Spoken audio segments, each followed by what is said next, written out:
Hey, mi gente, Ish here. Okay. As a Cuban American, it's been my cross to bear having to deal with my Cuban booty. I mean, okay, I got no complaints, right? Pero finding pants that fit just right with all this junk in the trunk, no, es casi un full-time job. Bueno, I found the perfect jean. No, literally, it's a new brand of men's jeans called The Perfect Jean.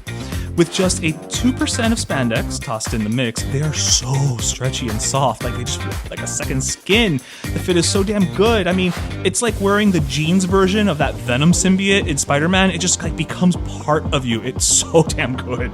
Oh yeah, and durable? I've worn them for almost a month now. Okay, no, tranquilo, not continuously. I have washed them, okay?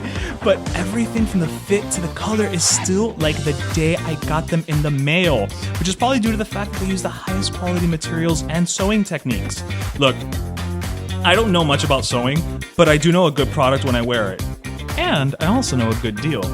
Visit theperfectjean.nyc today and use code PERO25 for 25% off your first order. That's right, 25% off from us when you use the code PERO25. Finding the perfect jean for your man or yourself has never been easier. Visit theperfectjean.nyc today and use code PERO25 for 25% off. Because let's face it, the only thing better than the perfect jean is the perfect deal.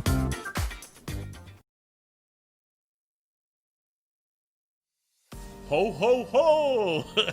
Happy holidays and Merry Christmas, everyone. The holidays are here. Yeah, 2020 is ending for better or for worse, but the holidays are here, and while we all love chestnuts roasting on an open fire, hairy chestnuts, not so much. Well, our friends at Manscaped are here to save the holidays. You know, we've only been telling you about Manscaped pretty much all of 2020, right? This Christmas, Manscaped is offering their Performance Package Bundle, the perfect gift for your favorite package. Manscaped's got all the gadgets and all the scents your guy can want. Seriously, the scent is like so good. It's fresh, it's clean. I mean, not for nothing Manscaped, but they should make like a candle or like a room odorizer or something of it. Who knows? Mira, it includes the Lawnmower 3.0 body trimmer, the Weed Whacker ear and nose hair trimmer, the Crop Preserver ball deodorant, and the Crop Reviver ball toner. And if you get Manscaped's Performance Package now, they'll even toss in a pair of their briefs and travel bag. And not for nothing, their briefs are awesome. If you really want your bells jingled, use promo code PERO20 at manscaped.com for 20% off your order and free shipping handling. It's a season for the perfect gift with the perfect promo, so use PERO20 as your promo code when ordering your Performance Package Bundle at manscaped.com. Feliz Navidad, everyone. Hi, people. This is DJ. This is Ish. And this is Season 3 of Pero Let Me Tell You.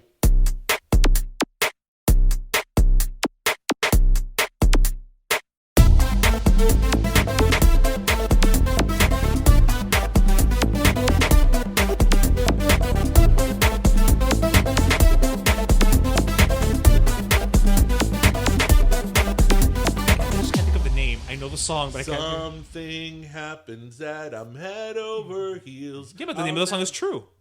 Isn't this true? Isn't that true? Okay, I'm singing Head Over Heels by Tears for Fears. You're singing True, which I know what song it is, by somebody else who's not Tears for Fears. Is that Spandau Ballet? I don't know. Oh. With that said, everybody, welcome to episode 139. So, how is everybody? Everybody's fantastic. As we're heading towards the Christmas season. We're barreling to Christmas. We are almost next week will be our last episode of 2020. Yes. We're almost at Christmas time. There's a little chill in the air, especially in Miami. It is. So what's your favorite Tears for Fears song?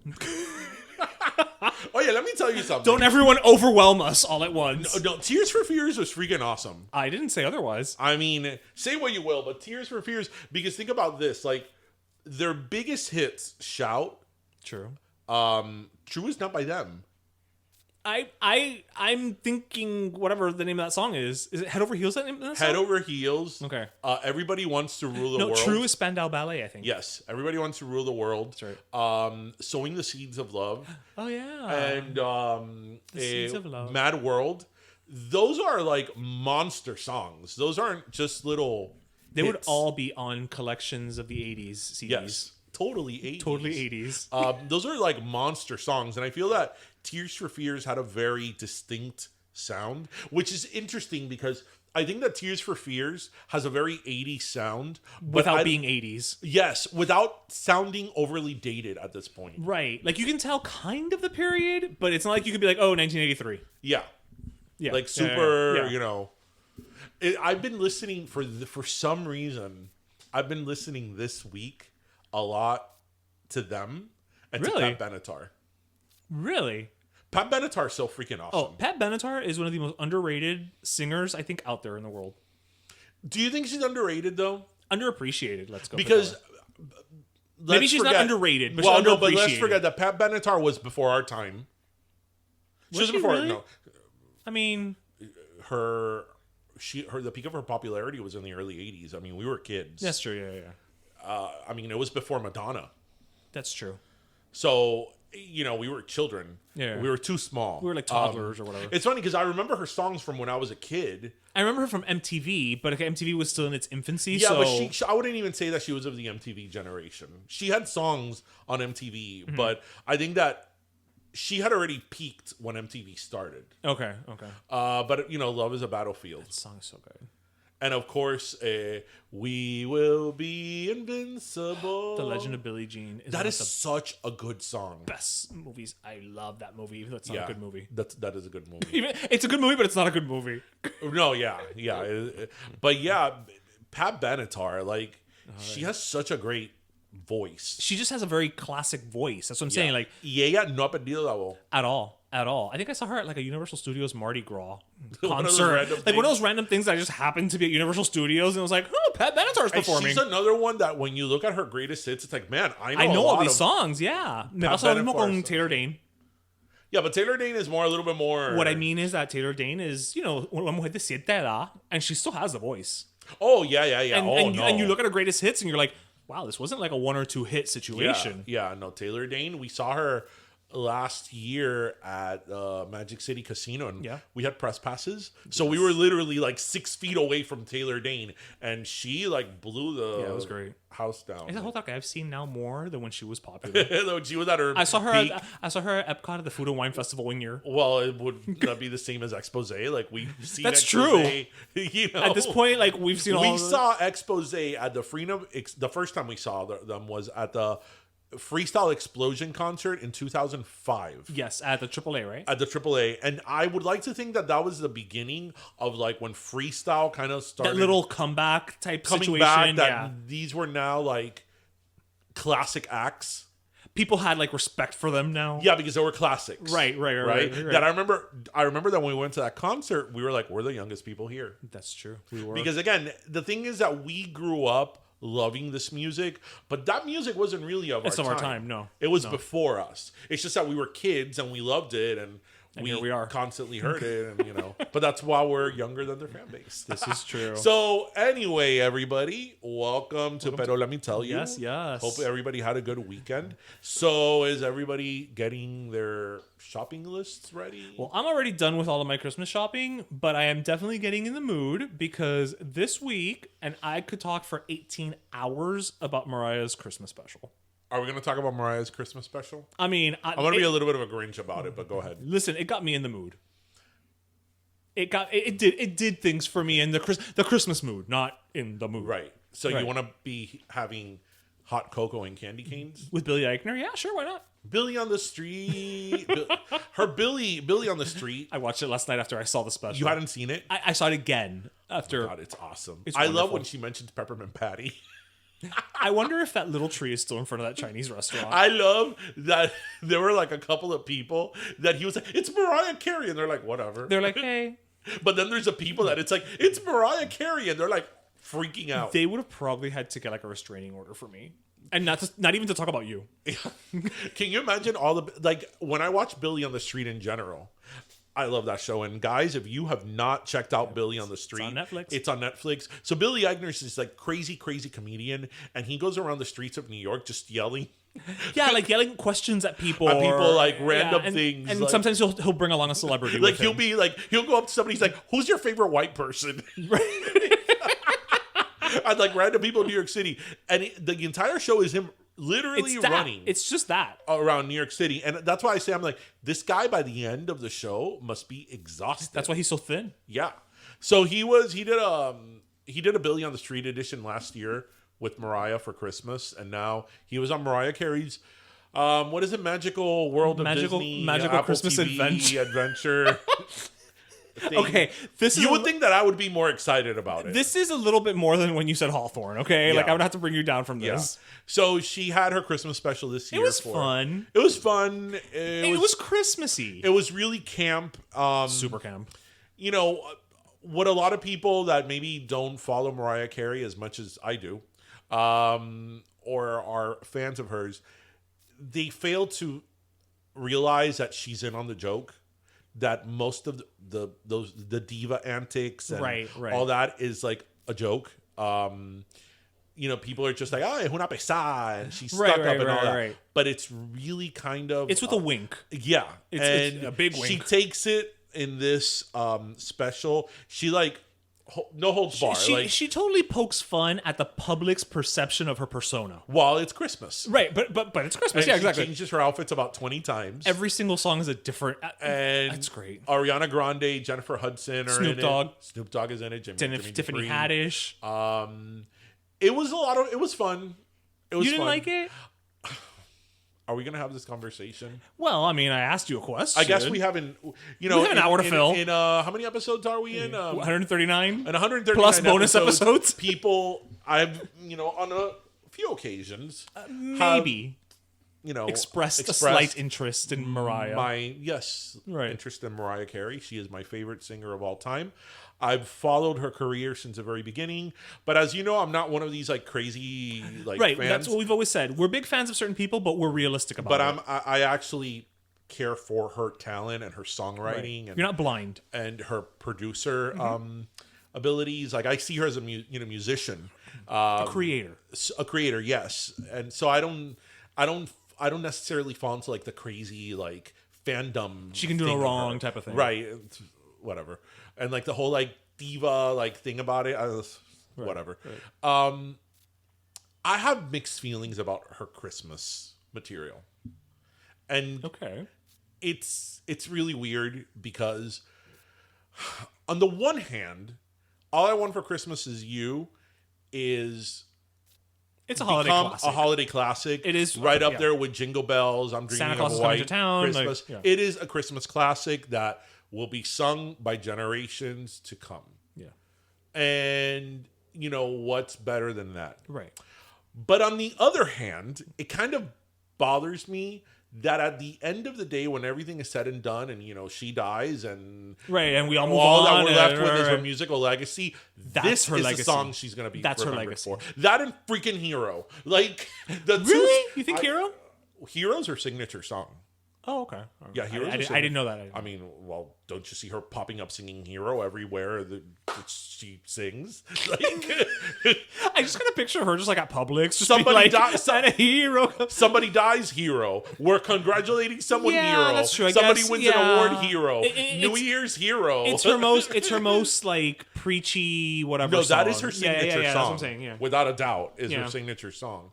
So it's like she's gonna be remembered for All I Want for Christmas Is You, which again, I don't want to take Diminish, away from what that song means to people. It's not easy to become a modern holiday classic. And if you really think about it, the reason why that song is so successful is because the fact that she wrote that song and it sounds like a Christmas song. It sounds like a cover, yeah. And it's not contemporary. It doesn't sound like New. When Right, she right. did that in the 90s, it didn't sound like a 90s song. That's why she has another version of the video. But, like I was actually talking to somebody about this the other day. If you think about all the people that have done Christmas music, like for example, Destiny's Child did a Christmas album at the height yeah, of their that's right. success. And 8 Days of Christmas, which was a song they did, I think is one of the worst Christmas songs ever. Because it's this R&B song that's very Of its time. 2002, where they're talking about like flashy cars and stuff. And I'm like, that's not what makes a classic, right? I would So- say like maybe Christmas Through Your Eyes by Gloria. Yeah, but that song's not by her. That's a remake. That's a remake? Yeah. Oh, I didn't know that. Oh, yeah. That song is like from the 50s. Oh, I didn't know that. Yeah. Made I was today years old. Yeah. Yeah. I didn't know that. I thought she wrote that song. No, I'm sorry. You're right. I was thinking about This Christmas. I'm sorry. Oh, okay. Freudian slip. Oh, Because okay. I was thinking of the video. Oh, okay. And Yeah, I'm like, the video she looks really pretty in. Yeah. And I'm like, no, that's This Christmas. If I No, that song, yeah. Yeah. But again, Christmas Through Your Eyes doesn't sound of a time.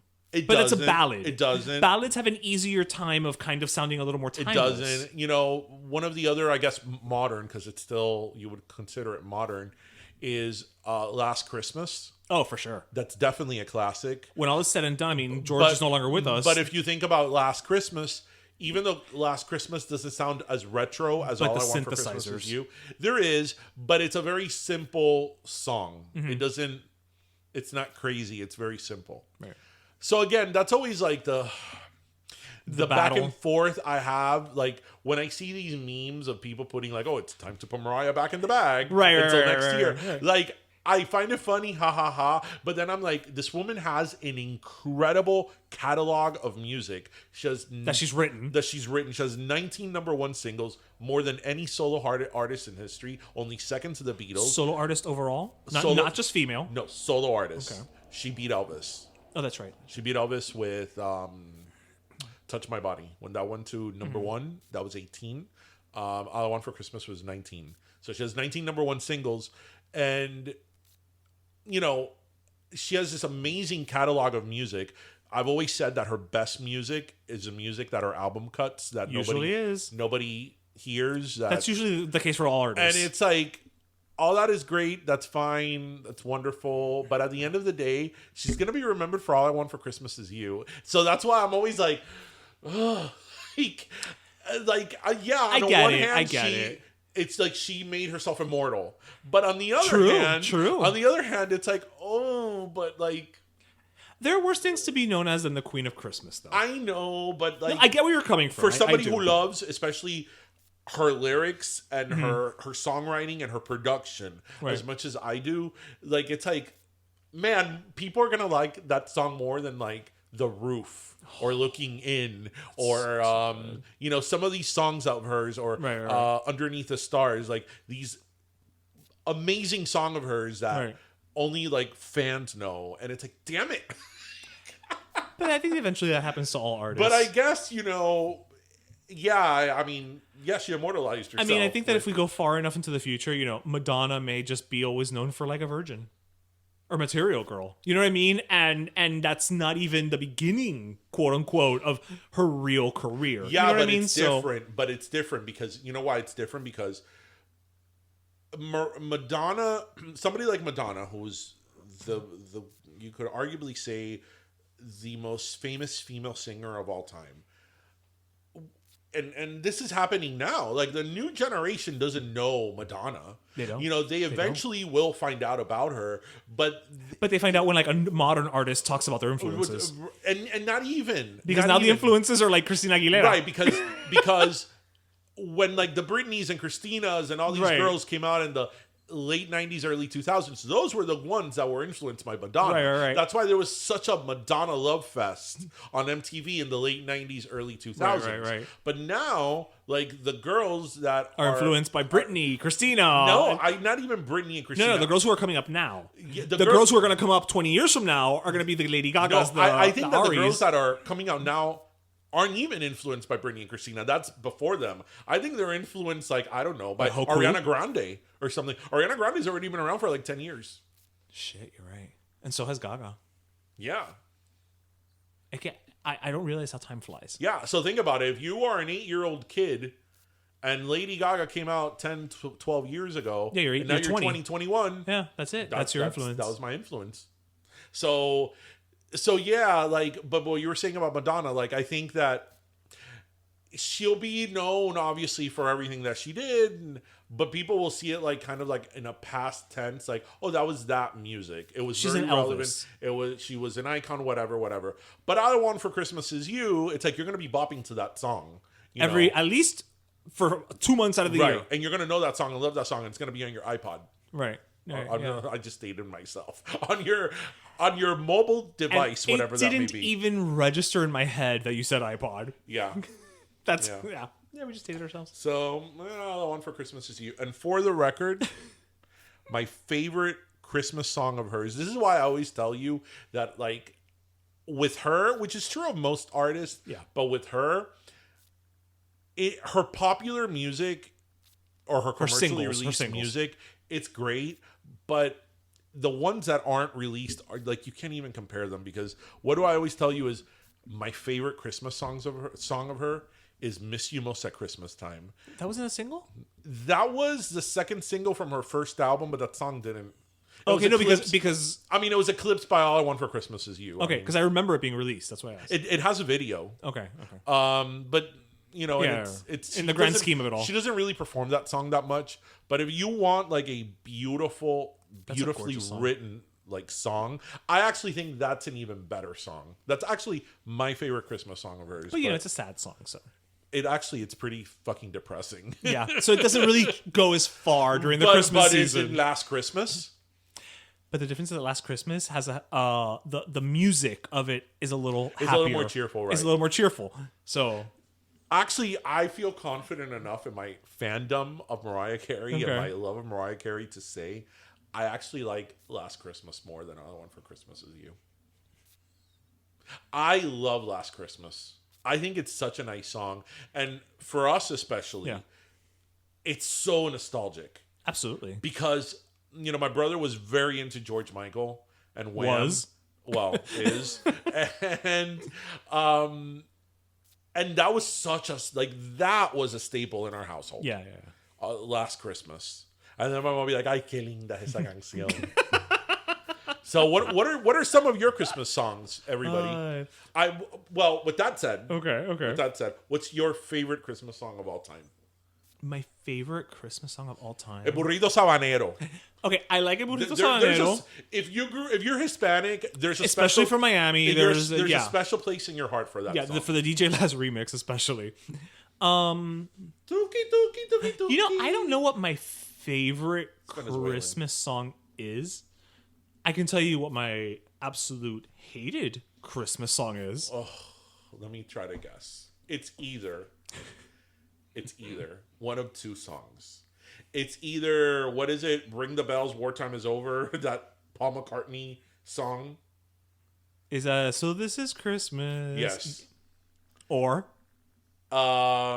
Do they know it's Christmas? Okay, that you got them both right in the order that I hate them most. Feed the That one is a second, but that one has a little more like upbeatness to it. But the other one, like, so this is Christmas, so what have you done? It's like, you know what I've done, Paul McCartney? Jack fuck all is what I've done. And that's it. And you know what? Go, I don't know, whatever wife you're on right now with your vegan self. Oh my gosh, you just insulted a Beatle.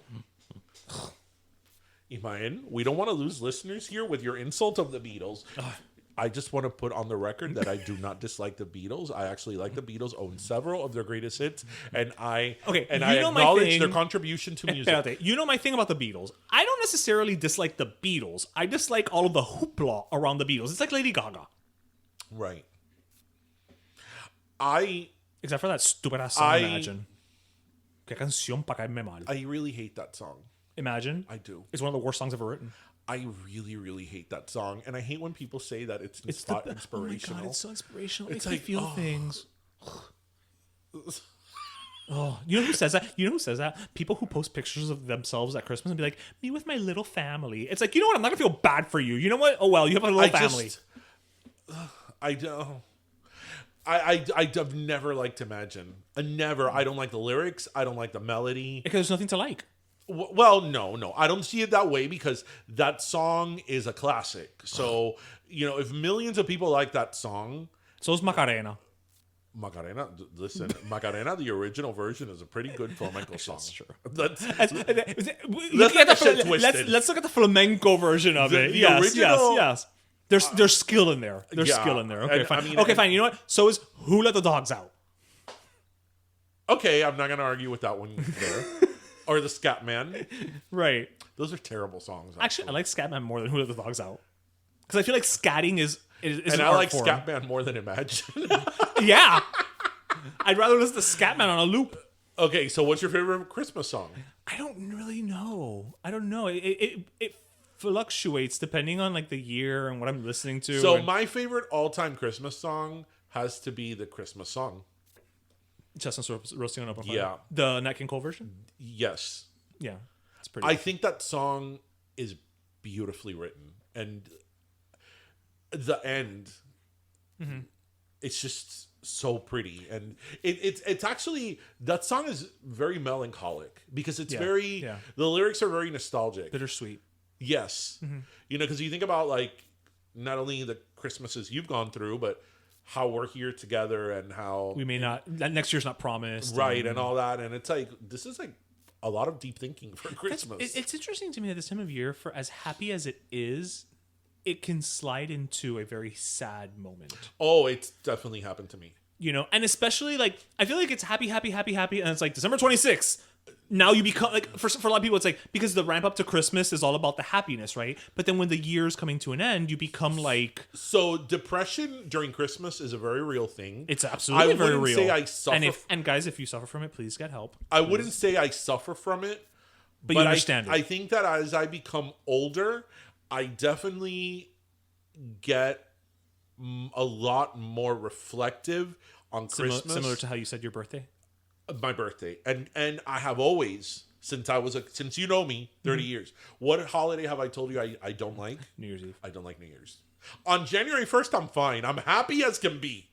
But December, and with that said, you threw some great New Year's Eve parties in your apartment in Marina Blue. I did throw some pretty badass parties, but I become very reflective, and like I start thinking like, oh, I'm older. We're older. Yeah, my parents are older. Right. Like, and now you have a kid, older. so even more. You know, but I think about like how life changes. Because that's always been something about me. I always think very much of in the moment. Like, right. And I think about like how my life is now, but like in years to come, it's not going to necessarily be. And how this moment is different than last year. And 5 years from now, you know, whatever. Right. I become very reflective. And in the holidays, especially like during Christmas, I've lost a little bit of the spunk, because I used to be one of these people that used to go like mad crazy over Christmas. Like, really, you know, you've lost a little bit. Oh yeah, I have. I just think it comes with getting older. Oh no, I've still got it. I love Christmas. I love. I do, because like, for example, like, and I understand that this is how life evolves, right? But like, I think about how Christmas was in my parents' house, and my, like, you know, my aunt and my uncle lived next door, and how we would do Christmas together, and we would open the presents, and then we'd go first to their house, and then to my house, and then we'd go to my grandmother's house. It was a whole production. You know, it was a whole thing, and like how that's changed because you know, people move away, people have married, children, people get married, people get separated, people, you know, pass away, you know, and like life moves on, right. So, wow, that's a downer. I know. I just don't like New Year's Eve because I feel like there's just too much pressure on New Year's Eve. Like, everybody always wants New Year's Eve to be like, it's gotta be perfect. And what are we doing? And I'm just like, you know what? I like a good party as much as the next person, but to go to that same club or restaurant that I went to literally 2 days before, and it's like, you know, $300 a person. Right, to pay a triple now than what I paid then. Like, no, thank you. Like, don't get me wrong. If like I have the opportunity with like a group of people to go like a badass New Year's Eve party, like if right now all of us got together, like let's do it. I would go and like have a blast, tirar la casa por la ventana, and whatever. Yeah. But what I'm saying is that to me, it's not important. Like, I'm perfectly fine staying home watching TV. Me too. And then the next day, you know, watch the Rose Bowl and a million football games. But I would, I mean, if I stay home, I'd like to at least stay home with like a group of people just to hang out. I've told you that when New Year's comes, my biggest shock is not that it's the end of the year, it's that it's January. It's like, oh, it's January. We gotta start all over again. We're here again. It's like, were we just here? Ya tenemos la feria arriba. That's true. Ya la feria está aquí. I knock on wood that it happens this year. No, and it's bad. It's funny because the fair is like, it's in March. So it's like right the timeline of like when the vaccinations are supposed to be. That's true. So yeah, la vacuna. Dame la vacuna. Dude, we gotta save the fair, you know. So. Llegaron las Navidad, which means cooking all of our favorites like lechón, tamales, pasteles, pernil, todo lo más rico. Well, thanks to Loisa Seasoning, you can do it organically and give back. Founded and owned by Hispanics with both Dominican and Peruvian backgrounds, Luisa seasonings are certified organic, non-GMO, y hasta they're vegan. With no artificial flavors, colors, or preservatives, it's all about its sabor, mi gente. That goes for their sazon y adobo, as well as their newly introduced garlic powder, paprika, sea salt, and cinnamon. But more than just feeding tradition, Luisa Seasonings also gives back. Every month, 2% of sales is donated to organizations fighting for social justice and greater equity in production and distribution of food to empower underserved communities. And it's always a local organization so that the money goes, even further. So if you're looking for the flavor you love with a social conscience, visit Loisa, that's LOISA.com today and complete your culinary botanica. Oye, mi gente, just because we're working from home doesn't mean we have to stop taking care of our skin. Bueno, our friends at M Skincare have created products made for us men who barely have 5 minutes to take care of our skin. M Skincare's 5-minute morning products, from triple action gel face wash to all-day serum to the daily defense hydrating lotion, is a full skincare routine for men that leaves your face clean, toned, protected, and hydrated. Look, I loathe extensive morning routines, and I can tell you from personal experience with M Skincare's products, it really does only take 5 minutes, and it's even a great defense against maskne. Their triple action gel face wash doesn't just wash, it's a scrub, so it gets all up in those pores and just cleans them all out. And the all day serum, a little of that helps heal damage from the elements, like the horribly punishing sun us Miami men know too damn well. But my absolute fave is the Daily Defense Hydrating Lotion. I usually hate lotion because I have really oily skin, so it just adds to it. But that is not a problem with M Skincare's Hydrating Lotion. It keeps my skin looking younger and firmer. I'm a man of a certain age. Even better than skincare products specially tailored for men is getting a discount to try them. That's right. Just visit that's M like men, skincare.com/pero and get a great discount on all these products. Así que whether as a holiday gift or a gift for yourself, every man deserves healthy skin, and M Skincare is the perfect and quickest way for us guys to get it. So don't forget, that's mskincare.com/pero for great skincare. Pero let me tell you. So I wanted to bring something up, but before we do that, I actually want to tell you a pretty funny story. So, as some of you may have seen from our Instagram, our friend, I just want to give a big shout out and congrats to Miss Lucy Lopez. Of course. For winning the best DJ in the Miami New Times end of year, best of thing. So I want to give her that shout out. We love Lucy. But I wanted to tell you the story. Was there ever a question? Well, I hadn't told you. You know that she found out because of us. Oh, that I didn't know. She found out that she won because of us. Because I was on Instagram and I saw that Chef Richard Hales, also another friend of the podcast, been on the show, his wife had posted something like, "Oh, thank you Miami New Times, because their barbecue joint was voted best, right?" So I'm like, "Oh, the results are out," and I just started looking, and I saw that Lucy had won, and I was like, I don't see that anybody's posted it yet. But carajo, I'm gonna be the first one to post it. Yeah. So I posted it, and she texted, and she's like, my family found out that I won this thing because you guys posted it and texted, and tagged me on it. So that's how she and her family found out that she won best radio personality for the Miami New Times. That is awesome. Wow. I mean, she's very deserving. Absolutely. Very deserving. We're not going to say what it is. Yes, but in 2021, we have a very specific... We have a project for Miss Lopez. That it involves Lucy Lopez, and we're not even telling her what it is. Nope, we're not going to tell her. So, Lucy, if you're hearing this and you text me, I'm not going to tell you. She'll find out through us. I don't even care that you were probably at the Spice Girls' first U.S. performance back when they came in Hialeah. I don't care. You know what? Who posted it? Miami Stadium? Either Miami State? No. Only in Hialeah. Only in Hialeah. Yeah. I mean, that is kind of amazing when you... That's my favorite thing I learned this week. The Spice Girls' first U.S. performance ever was at some random carnival in Hialeah. That's sponsored by Power 96. Which was attended to by like 600 people. I could just imagine the people there like, ¿Y qué hacen esta chiquita? Esta chiquita que pintan. Esa está vestida con un ropón. No entiendo La nada. otra con la pelambre esa. Esa es mujer o hombre. Esa es un I drag mean, can queen. you just imagine the Spice Girls trying to say hi, Aaliyah? Alea. I want to hear Sporty say that on a loop. Hello, I'm from Alea. Like, who knows? Like, who knew? Who knew? Esta es una canción ahí. Wannabe. Que lover, you know, whatever. Algo de si quieres ser mi amante, no sé, yo no Who entiendo knew nada. that the all-conquering Spice Girls' first American gig would be In Hialeah, en la Florida. ciudad? Well, it is a ciudad que progresa. Es verdad. They demonstrated the progress that day. Yeah, so good for them. Yes. So anyway, so I want to bring up something that was on the news all over this week.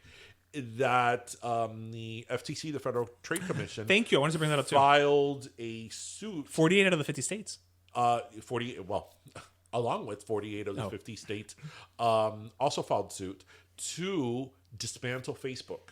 Yep. Particularly because Facebook, as we know, Facebook, Instagram, and WhatsApp they're all a Facebook Corporate companies, right? So they're really one. So how do we feel about this? Let's obviously there's a legal perspective to it, but just as a general consumer, right? Without getting too much into the legalities of it, how do you feel? It's weird to ask me that question because obviously I have an advertising perspective to it too. You know what I mean? So I'm not just your lay person who's like, oh, you know, blah blah blah. I look at it from the perspective of like, you know, just from an advertising perspective, what does this mean in terms of like, how do you divide this up? How do you sell it? How do you become more of a media company that you interact with? But I will say this, I do know, I mean, to nobody's surprise, you know, Facebook has gotten very big for its britches in a relatively short amount of time. And there is something to be said. Actually, you know what? I will go ahead and say it. Like something as simple as, you know what? We have been chasing the blue check mark on Instagram. Mm-hmm. Okay. I have submitted and I've said, you know, you submit to get the official. For those who don't know, the blue check mark means that you're an official entity. Essentially, you're recognized as, you know, a name, shall we say, in Instagram, an official influencer, whatever you want to call it. We've submitted a couple times. When they deny you, as you can tell because we don't have it, they just kind of basically say like, oh, you're denied. And you don't meet the criteria, whatever. Whatever that criteria But they don't tell you what the criteria is. There's no one you can speak to. There's nobody you can even email. Like, it's not like I'm going to get on the phone. It's not that important. You know what I mean? But there's nobody I can even reach out to. So I do think that they've become this company that has just kind of said, like, we are Facebook and what we say goes. And you don't like it? Oh, well, go to Twitter. You know what I mean? It's like, go to TikTok. They don't care. And I say that also just from the perspective as an ad person. You know, there have been times where I've been working on campaigns. I've never worked on the social aspect, but I've worked as part of the team. And there are things like certain posts for a particular client will get rejected. And you'll appeal it and you'll ask for the reason why, because obviously if you post something and it gets rejected, it's a advertising campaign. If they tell you, hey, it's because of XYZ, you can go back and change it. You know what I mean? You can update it, you can resubmit it, and you're done. They don't even provide you with that information. Mm-hmm. So they won't tell you, oh, it's because you said X instead of Y. They will just be like, it was just declined. On the flip side, though, they did go through the proper channels to get to here. I mean, the FTC approved this. Well, they did. They did. I mean, they didn't just willy-nilly do this. They did. But so yes, it's a complicated argument because the FTC did approve Facebook's acquisition of Instagram. Right. And it did approve Facebook's acquisition of WhatsApp. Mm-hmm. But here's my problem with Facebook as in general is the amount of information that they have from you. And you know, and yes, they did go through the proper channels of getting Instagram and WhatsApp, but the problem is that once they had them, they continued to expand their outreach. Which is just good business at the end of the day. Right, it is good business, but now you have 3 huge platforms whose outreach in terms of the content of each program has grown and grown and grown and grown and grown, because Instagram now to what it was years ago is completely different.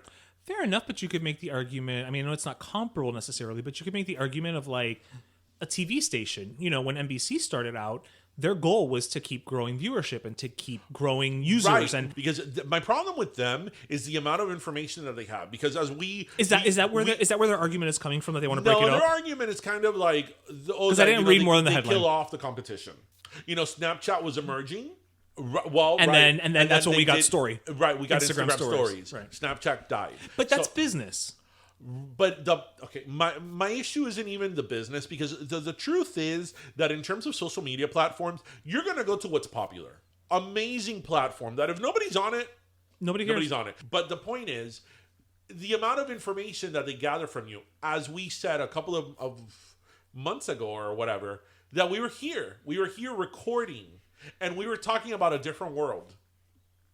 About a different world. Yeah. And I remember when we finished recording, guess what popped up on my Instagram? A different world. A different world t-shirt. Are you going to tell me that phone was not listening to our conversation? Right. I have a problem with that. But then, of course it is. But that's a bigger problem to be had, because then now we're talking about the Series and the Alexas and everything. Right. You know what I mean? But yes, but those are all separate companies. But this is Facebook that now owns these three enormous platforms and is consuming and gathering all this information from you.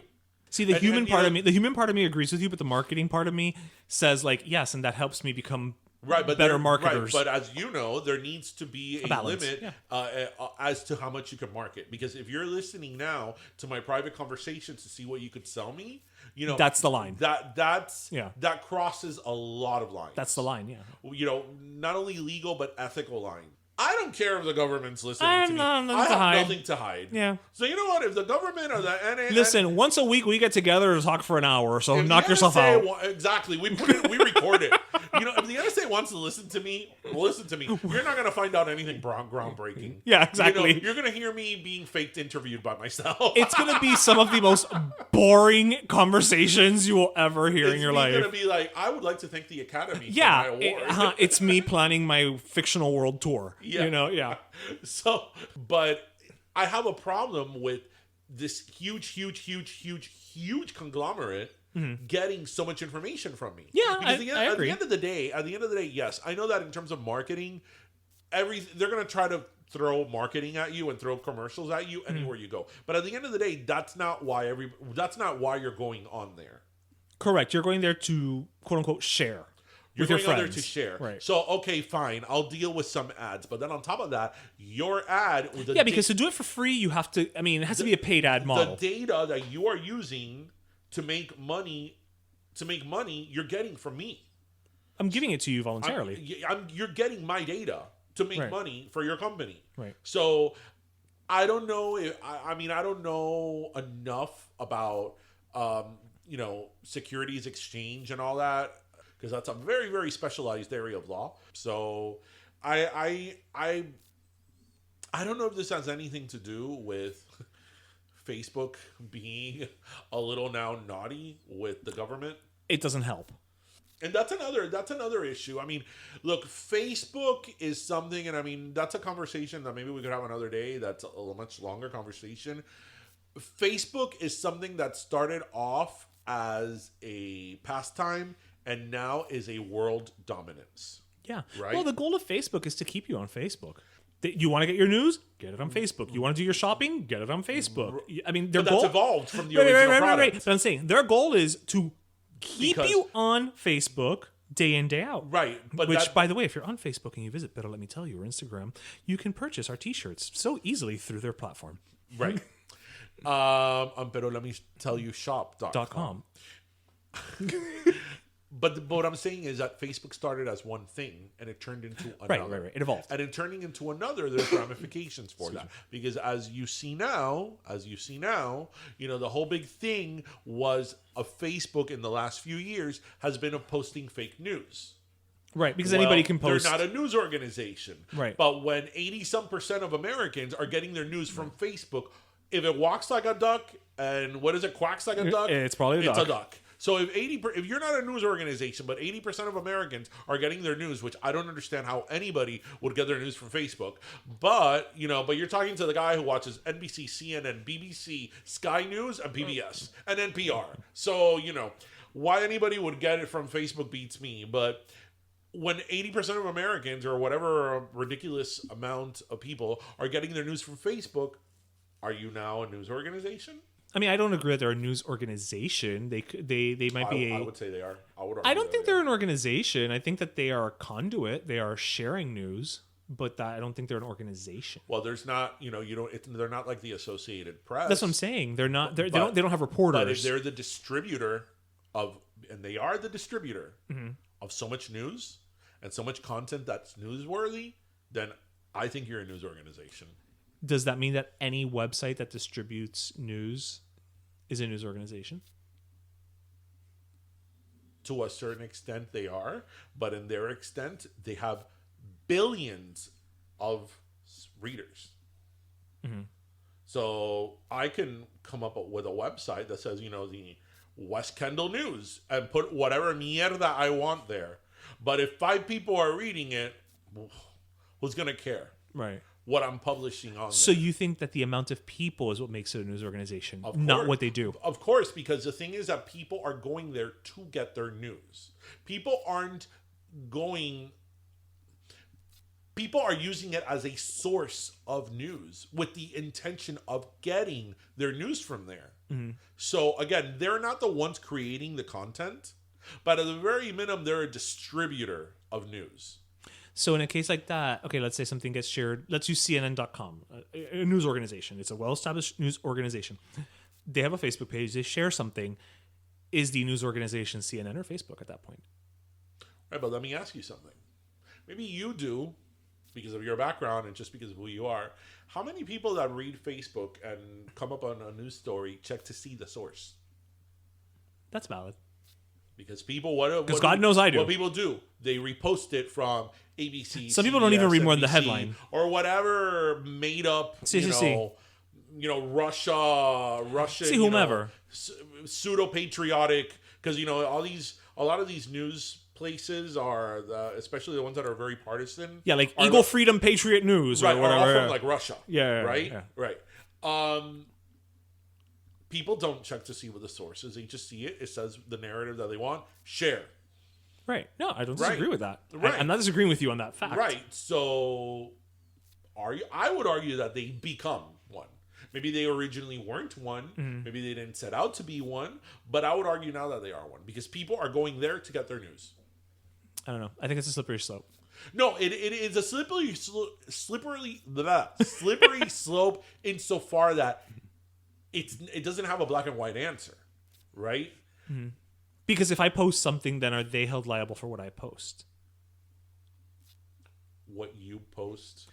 I post some random ass thing on my Facebook page, and it's a call to action for whatever, and something horrible happens as a result of that. Are they then held liable as a publisher? Right, but that's something different.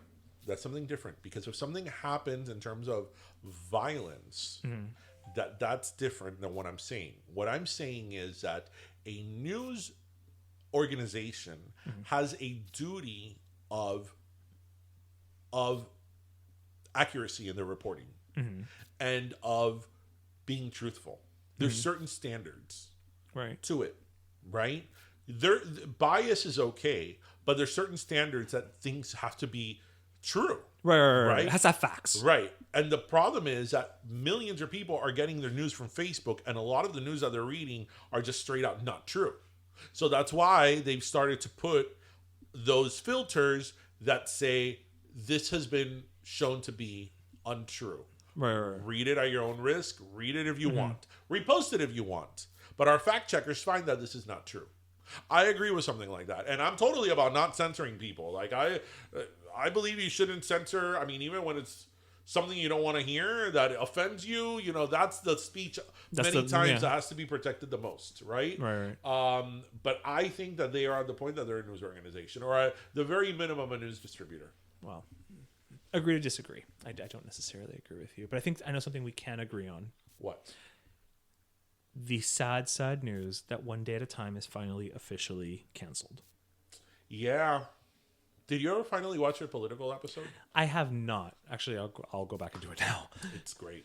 I have not gotten around to it, the animated special. Why do you think that show struggled so hard to find an audience? So I think... I mean, you can make all the usual arguments of like, it's Latino, it's not Latino enough, it's this, it's that. I think that it was how many years on Netflix? Was it 2 or 3? I forgot how many seasons. 3. It had like 3 seasons on Netflix, which is respectable. Netflix was like, it's just, it's not a cost effective. Again, Netflix being Netflix, it's not cost effective, whatever. Then it went to Pop, which was a subsidiary or is a subsidiary of Viacom. The problem that they had ultimately with Pop, because nobody has Pop. Well, but Schitt's Creek was on Pop, and Schitt's Creek was a success. The problem is that they had 2 big strikes against them with Pop. Right. 3. Number 1, what you said, not a lot of people have it. Number 2, but Schitt's Creek wasn't Pop for its last season. No, it was on Pop the whole time. Schitt's Creek? It was on Pop the whole time. It was on Pop the whole time, but it started getting popular when the first 3 seasons showed up on Netflix. I always watch it on Netflix. Yeah, it was on Pop. It was a Pop show. Because I remember when that show premiered, I was living in New York, and I remember all of the signage, and it said Pop Network. But it's what you're saying. Not a lot of people have Pop. The coronavirus interrupted because they were renewed on Pop for their 4th season. The coronavirus happened, and they couldn't finish the season.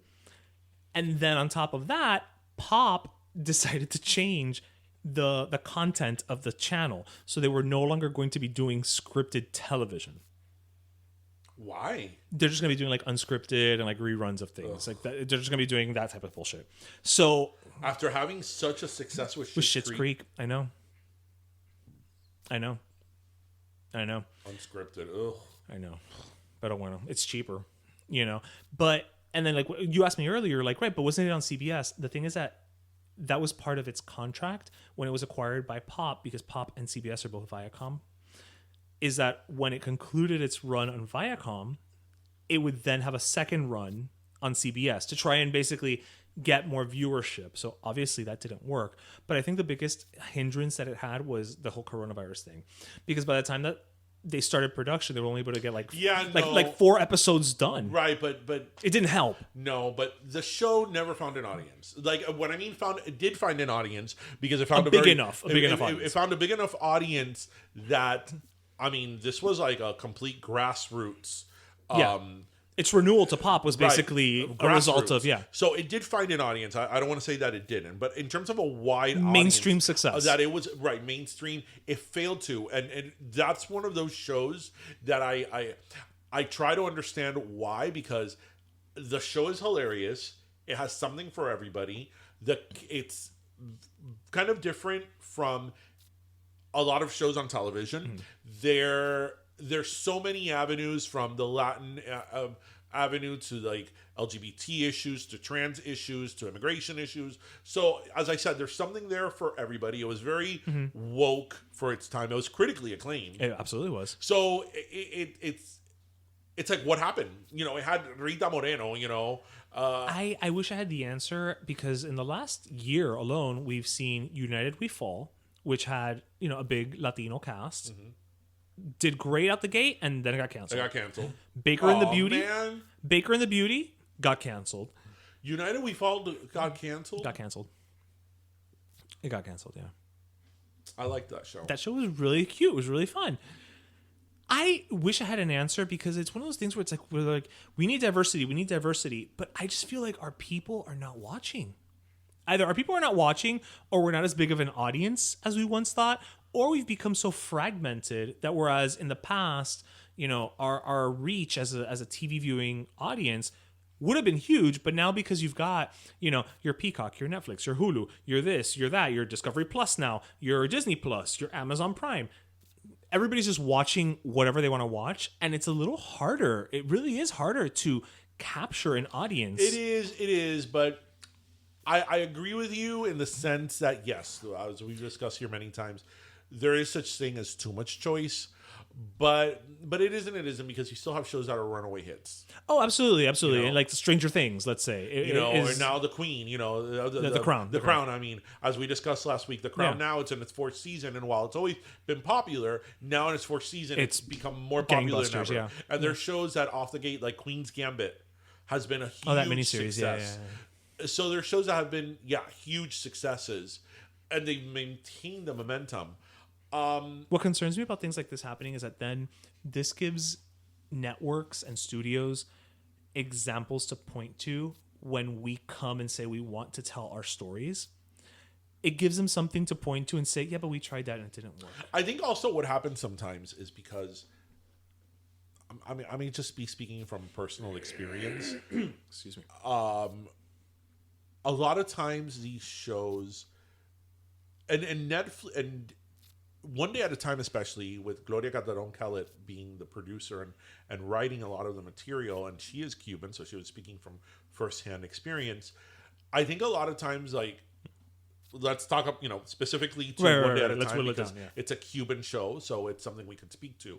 I think a lot of time our own people would be the ones I think that are very close-minded. They'll be like, "Ay, eso no son cubano." Right. Forget that they're telling our stories. I could just see here in Miami. No, eso no son cubano. Eso, right. Porque eso no es en Miami, Right. Because at least with Cubans, anything that comes out with a Cuban family will always be compared to Que Pasa USA. Yeah. Always. Yeah. Always. Y se cierran. What is so many people when One Day at a Time came out with what did they do? They compared it to Que Pasa USA. Right. And I've always said Que Pasa USA is one of the most amazing shows that I have ever watched. It's one of my favorite shows of all time. But it's lightning in a bottle. It's lightning in a bottle, and Luis Santero, it was a genius the way he wrote it. But Que Pasa USA was of a place and time.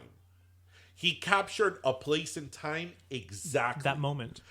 Because if you show Que Pasa USA to other Cubans that came later, that came in the 90s or beyond, that show will not be relevant. It's not to relatable. Them. Or if you show that show to maybe like Peter Pan's, maybe not. Well, my father related to it. But it's a show that captured a certain people at a certain time and a certain experience. Yeah. Right? So I think that a lot of these other shows, and I'm totally like brainstorming here, like in ¿cómo se llama? One Day at a Time. One Day at a Time presented issues that, while very relevant, are not necessarily unique to Cuban families. True.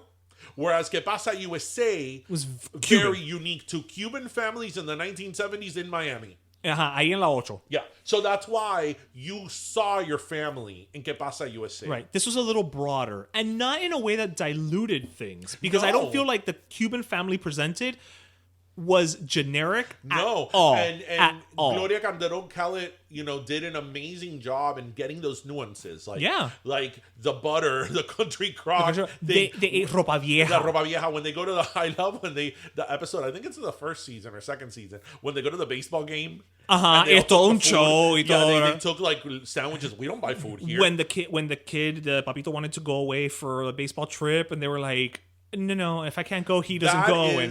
That is so Cuban. That's us. But I think that is the misstep that a lot of, again, we're talking specifically Cubans, because it's what we could speak to, do in comparing other shows to Que Pasa USA. Because, again, Que Pasa USA dealt with Cubans of the 1970s, early 80s, living in Miami at that time. I think Cubans also have a big problem, and I don't know if this comes back to that Cuban exceptionalism thing, where, and you've told me you've experienced this and I've experienced it as well, where they'll see things that are lovingly parodying us or kind of, like calling out our things, whatever. And they're like, we don't do that. I'm like, yeah, you do. You did it 10 minutes ago. Yeah, you know. When I showed my Que Paso Ese to a lot of my family, y porque ahí no hay cubano. You mean and one I'm day at like, a time? One day at a time to my family. Porque ahí no pusieron ningún cubano, and I'm like, oh my god, it doesn't matter. Rita Moreno's in it. Like, Yeah, you're missing the point. Like that should be enough to be You like. missed the point. Even EGOT. There could be somebody from Antarctica, playing a Cuban. It doesn't matter. Rita Moreno is in it, an icon, an EGOT. Yeah. Like that. Like, who cares if everybody else is not Cuban? Right. And I'm like, she's Puerto Rican. The next Close best enough. thing. Close enough. But again, I think that again with Cuban programming, the moment I saw Beauty and the Baker, Mm-hmm. I remember we saw it. I loved it, and I was like, this show's not going to do well. This show's not going to do well because the Cubans are not going to care for They're it. not gonna get it. And then a more wider audience is probably not going to care for it either. And I also think that the Baker, ¿cómo se llama? I always get it wrong. Beauty and the Cuban Baker. Beauty and the Baker. Beauty and the Baker. I also think that show being set in Miami, I think that most people, when they see a show set in Miami, they want to go with the stereotypes of Miami, that it's... Right. Which is why they said their bakery was on La Ocho, but then it was next to the Cameo on South Beach. Right, but in terms of programming, when people see that a show is set in Miami, they want either partying, mansions, beach, crime, drugs, sex, and fancy cars. Sí. So if you're not, they're not looking for a family drama. Right. Well, no, it was the other one last summer. I think it was Grand Hotel, which was a whole Latino cast, exec produced by Eva Longoria. With Rosalind Sanchez y toda gente, and nope, igual. So but that's what I'm saying. Those are the things. Let me tell you something. That upset me. A couple of years back, with Eva Longoria, that was hilarious. And Giancarlo, yeah. Yes, that was. And I remember when that show came out, telenovela, I was like, oh, it's probably gonna suck. And I saw it. Funny. It was hilarious. And I think for us, it was hilarious because since we grew up on watching novelas, yeah, we kind of got the ridiculousness. We got the joke of it. Yeah. So it's a shame because I think that one day at a time, I think the show, absent, not even talking about the fact that they were Cuban, mm-hmm. I think the show was so good. And it was so perfectly done. Like, genuine. I thought that the daughter's whole trajectory mm-hmm. from coming out to all that, I thought it was so naturally done. Mm-hmm. It was like her character in terms of coming out was a work in progress. It wasn't like she came out, oh, I'm gay. And then, she lived a gay old world, gay old life. Right. It was like, it was natural. It felt natural. This would be the organic trajectory of somebody who's a teenager and discovering themselves. She's just came out, but she's also a teenager. So she's learning so much about herself. Right. I thought that, I just thought that in general, like the immigration issues were so relevant. Penelope's PTSD. The PTSD as a soldier. From the soldier. Yeah. Yes, I just thought it was such a relevant show that it's really a shame that it didn't get the audience it deserved. Yeah. So, well, that's a shame. Yeah. Well, Gloria Calderon Khaled is pretty badass. We've had her here on the podcast. Yes, we have, so, and we also had I unfortunately can't remember his name right now, but we also met the one who plays the son. Yeah. At the Miami Film Festival event. Yes. Super nice guy. So, bueno, tengo tremenda sed. Bueno, dale. No, you go first. Me go first.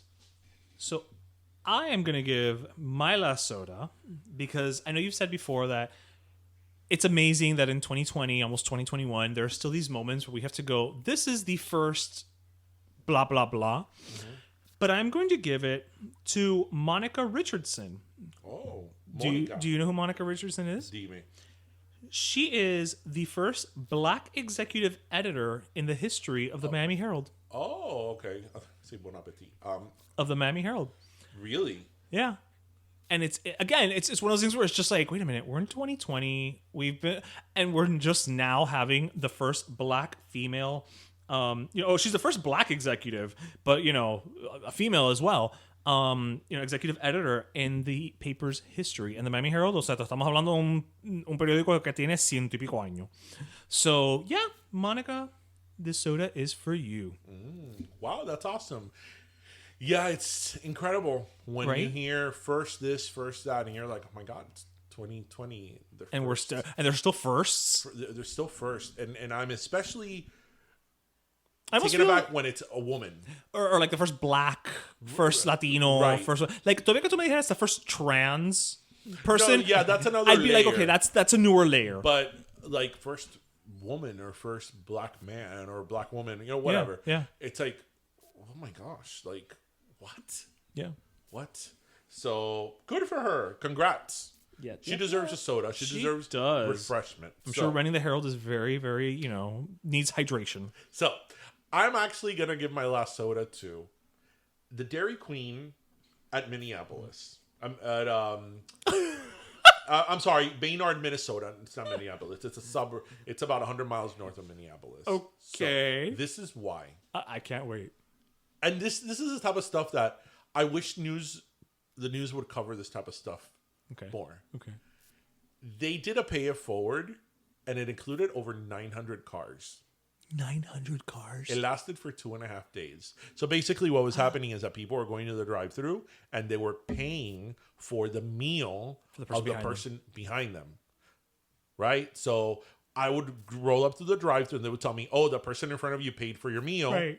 So then you say, I've done that okay, at Starbucks. I'm going to pay for the person behind me. And so on and so forth. And that happens every year. Like there's different times like people try to call to action and do it. Like the holidays. But usually it fizzles out, after a couple of hours or whatever. But this included 900 cars and 2 days.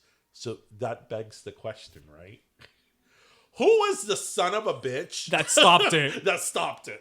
Like, that's what I want to know.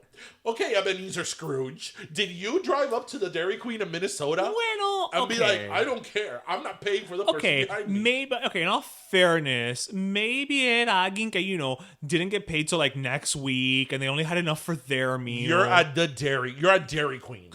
Okay, you're not a freaking, Actually, the Capitol true. Grill. That's true. And you know what? And if the person in front of you paid for what you were having, that means that now you have the money available for whatever you were going to have. Yes. So, yes. Right. Okay, you know what? I take that back. Yes. Who is that son of a bitch Grinch? Yes. And it's a Dairy Queen. I'm like, how much money can you spend on like the Dairy $6. Queen? Right? And let's say you have only $20. You could say, you know what? How much was my meal? $8? Pay $8 of the right. of the other person, You could do that as well. That is still paying That's it still forward. paying it forward, yeah. Like, who is the son of a bitch who stopped that? No, I'm good. Like, this is why we can't have nice things. You do something as beautiful as paying it forward. And simple. And it's funny because when that was on the news, that's the first thing I thought about. I'm like, and who stopped that? ¿Quién fue el come mierda que dijo Who stopped that? Who stopped that? ¿Quién fue el HP? Oh, Lordy. Happy holidays, Merry Christmas. Yeah, on that note. On that note, Trigotri. No, wrong holiday. Yeah, I was like, no. Mi burrito sabanero. Did you grow up on mi burrito sabanero? Of course I did. Because, there's tapes of me as a child singing that from like ages like 2 to like. Oh, no. I don't have tapes of that, but yeah. My mom would make me sing it every year.